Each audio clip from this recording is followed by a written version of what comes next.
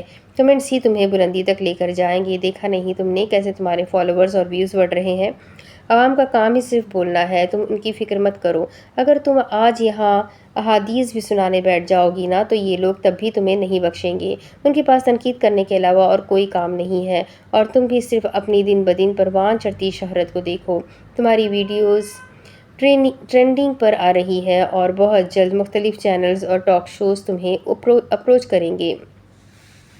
تم مشہور ہو جاؤ گی اور ساتھ ہی ساتھ امیر بھی۔ ایسے میں ان کمنٹس کی کیا اوقات رہ جاتی ہے؟ وہ تمسخرانہ ہنسی تھی۔ بیوقوف ہوتے ہیں یہ لوگ، انہیں لگتا ہے کہ ہم ایک کمنٹ کر کے اصلاح کر رہے ہیں، لیکن در حقیقت یہ گالیاں اور مختلف القابات دے کر اپنی اوقات دکھا رہے ہوتے ہیں۔ اگر اتنے ہی سچے اور اچھے مسلمان ہیں تو کیوں دیکھتے ہیں ہماری ویڈیوز اور آگے شیئر کیوں کرتے ہیں؟ بس استغفر اللہ کا ایک کمنٹ کر کے خود کو پارسا سمجھنے لگ جاتے ہیں۔ ارے اگر اتنے ہی اچھے ہو، بائیکاٹ کیوں نہیں کرتے ایسی چیزوں کو؟ رپورٹ کیوں نہیں کرتے اکاؤنٹ کو؟ فالو کیوں کرتے ہیں؟ خیر تم یہ سب چھوڑو، در حقیقت انہیں صرف ہر ہفتے نیا موضوع چاہیے ہوتا ہے۔ ایسے میں اگر ہم جیسوں کا فائدہ ہو جاتا ہے تو پھر اس میں برائی ہی کیا ہے؟ فاطمہ کو اس کی بات سے کافی حوصلہ ہوا تھا۔ اس نے کچھ غلط بھی تو نہیں کہا تھا۔ حلیمہ کی چھوٹی بہن کا آج ٹیسٹ تھا جس وجہ سے اس کا اسکول جانا بے حد ضروری تھا، مگر غفران بلوچ نے سختی سے منع کر دیا تھا۔ انہوں نے اپنی تمام بیٹیوں کی پڑھائی چھڑوانے کا فیصلہ کیا تھا، کیونکہ در حقیقت یہ انگریزی پڑھائی ہی تھی جو لڑکیوں کا دماغ خراب کر دیتی ہے۔ اس کی بہن کا رو رو کر برا حال تھا۔ حلیمہ کب سے اسے تسلی دے رہی تھی مگر وہ چپ ہونے کا نام ہی نہیں لے رہی تھی۔ غفران بلوچ اپنے ڈیرے میں کچھ آدمیوں کے ساتھ بیٹھے زمینوں کے معاملات پر بات چیت کر رہے تھے۔ گھما پھرا کر بات فاطمہ پر آ رکی تھی۔ کچھ اس قسم کی تلخ گفتگو ہوئی تھی کہ انہیں مجبوراً وہاں سے اٹھ کر آنا پڑا تھا۔ وہ سر اٹھانے تک کے قابل نہیں رہے تھے۔ جب وہ اپنے گھر کے صحن میں داخل ہوئے تھے تو سامنے چارپائی پر ان کی چھوٹی بیٹی بیٹھی آنسو بہا رہی تھی، جبکہ حلیمہ اسے مسلسل تسلیاں دے رہی تھی۔ غصے کی وجہ سے ان کے جبڑے بھیج گئے تھے۔ وہ تیز سے قدم اٹھاتے ان کے پاس آئے تھے۔ بند کرو صفِ ماتم۔ ان کی دہاڑ پر دونوں ہی گھبرا کر اٹھی تھی۔ بتاؤ کون ہے وہ جس کے لیے اتنے آنسو بہا رہی ہو؟ بتاؤ پڑھائی کے بہانے کس سے ملنے جاتی ہو؟ انہوں نے اپنی چھوٹی بیٹی کو بازو سے پکڑ کر جھنجھوڑا تھا۔ وہ بری طرح سہم گئی تھی۔ سر میں خاک دلوا دی تم لوگوں نے۔ سچ کہتے ہیں بیٹیاں محض بوجھ ہوتی ہے اور بوجھ سے ہمیشہ کندھے جھک جاتے ہیں۔ کاش کہ میرا ایک بیٹا ہوتا اور تم سب منحوس پیدا ہی نہ ہوتی۔ مجھے جس ذلت کا سامنا کرنا پڑ رہا ہے اس سب کی وجہ تم لوگ ہو اور تمہاری یہ پڑھائی۔ انہوں نے چارپائی پر پڑے بستر کو زمین پر الٹ دیا تھا۔ اب وہ تیزی سے کچن کی جانب بڑھے تھے۔ ماچس اور مٹی کا تیل لا کر انہوں نے ساری کتابوں کو آگ لگا دی تھی۔ گھر کے باقی افراد بھی وہاں پہنچ چکے تھے۔ حلیمہ کی تینوں بہنوں کی آنکھوں کے خواب چھین لیے گئے تھے۔ یہ پڑھائی ہے اصل فساد کی جڑ، یہ کتابیں۔ جب عورت نے ساری زندگی کرنا ہی چولہا چوکا ہے تو پھر کیسی تعلیم؟ ایک لڑکی کو تعلیم دلوانی ہی نہیں چاہیے، کبھی نہیں۔ چلانے کی وجہ سے ان کا سانس پھول چکا تھا۔ اچانک ہی ان کے دل میں درد سا اٹھا تھا۔ دایاں بازو اکڑ سا گیا تھا۔ تکلیف کی شدت سے زمین پر بیٹھتے چلے گئے تھے۔ تمام اہل خانہ بھاگتا ہوا ان تک آیا تھا مگر تب تک وہ بے ہوش ہو چکے تھے۔ اس کا بازو مڑنے لگا تھا اور ہونٹوں سے جھاگ نکلنے لگی تھی۔ اب اس کے آگے کی کہانی میں آپ کو اگلی ویڈیو میں سناؤں گی کہ آگے کیا ہوگا ان کے والد کے ساتھ میں۔ یہ سب کچھ جاننے کے لیے میرے ساتھ بنے رہے۔ ناول بہت انٹرسٹنگ ہے، اپنے کانٹیکٹ میں شیئر ضرور کریں، ویڈیو کو لائک کریں، چینل کو سبسکرائب کریں، بیل آئیکن کو ضرور دبائیں اور کمنٹ کر کے ضرور بتائیں کہ آپ کو ناول کیسا لگ رہا ہے۔ تو ملتے ہیں اگلی ویڈیو میں، تب تک کے لیے اپنا خوب سارا خیال رکھیں، مجھے بھی دعاؤں میں یاد رکھیں۔ اللہ حافظ۔